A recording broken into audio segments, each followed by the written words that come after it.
please subscribe and don't forget to press the bell icon to get notified whenever we upload a new video. Global upswing inspired Dalal Street today as well. Markets took support at their 20-day moving average to reverse losses and surge 0.5% in today's trade.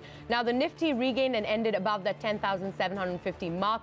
The Sensex rallied over 250 points. Let's bring up the mid-caps for you. The mid-cap index too rallied about 0.5%, while banks outperformed today to end with gains of more than 1%.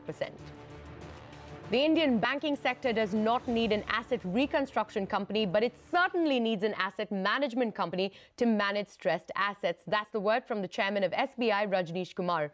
In an exclusive conversation with CNBC TV18 Shereen Bhan, the head of India's largest bank also ruled out the creation of a bad bank. Here's an excerpt of that conversation. Two of the ideas that Arvind Subramanian had spoken about. One was a public asset rehabilitation agency. For the lack of a better word, it started to be called a bad bank. That was not taken forward, and that idea in some form or fashion seems to be now back on the table in the form of this national ARC/AMC. I know a committee has been set up headed by Sunil Mehta, the PNB chief, to look at how this can be taken forward. How is this different from the idea of a bad bank that most people understand? So I think the best is that we wait for a few more days when the report of the committee comes out, because it is comprehensively looking at all the issues. But yesterday, if you had heard the finance minister, he says that definitely we are not looking at setting up any bad bank. That's what I'm trying to ask. That he has clarified. Yeah. So the situation today is that there are a couple of ARCs, and it's also not about setting up a new ARC. But there are various models available where it is being felt that we definitely need a strong AMC.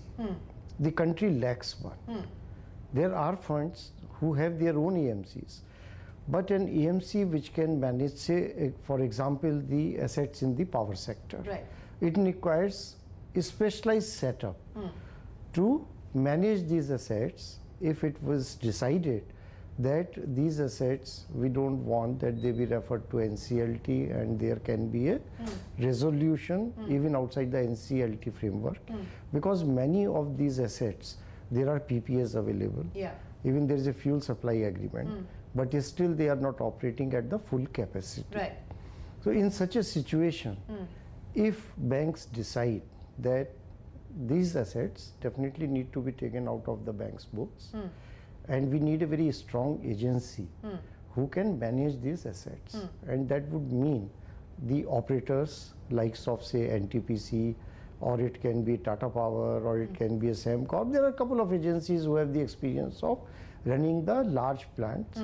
The idea is that within 2 years or maybe even earlier, we may see a situation where the demand for power and the generation capacity will be fully matched, or rather there may be a shortage.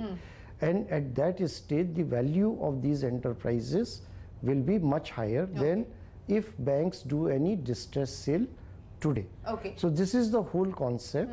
As and when we see the recommendations of the Mehta committee being submitted to the government, and you expect them in another week or 10 days, what is a realistic timeline if the government were to go forward with either an ARC or an AMC? You prefer an AMC, as you just told us. What is a realistic timeline of setting this up and getting it going? So that is, again, that will also come within that report, and the government is only acting as a facilitator in the whole thing. That also I need to clarify. It would be a collective wisdom and effort of all the banks. And as I said, that no new legislation will be required. Probably no new guidelines will also be required. Okay. So it will be all within the existing framework,